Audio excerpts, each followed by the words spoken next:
29 பாசுரங்களால் கண்ணனை எழுப்பி அவனிடம் அருள் என்னும் பலனை பெற்றுவிட்டோம்.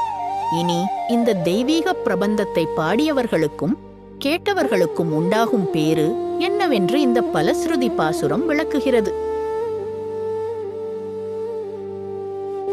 வங்கக்கடல் கடைந்த மாதவனை,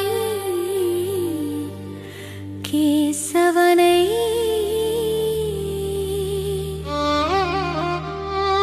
திங்கள் திருமுகத்து சேழையார் சென்றிறைஞ்சி, அங்கப்பறை கொண்ட ஆற்றை அணி புதுவை பைங்கமலத்தன் தெரியல் பட்டர்பிரான் கோதை சொன்ன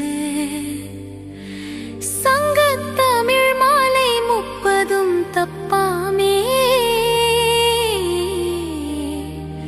இங்கி பரிசுரைப்பார். ஈரிரண்டு மால்வரை தோள் செங்கண் திருமுகத்து செல்வத் திருமாலால் எங்கும் திருவருள் பெற்றின் ஒருவரெம்பாவார்.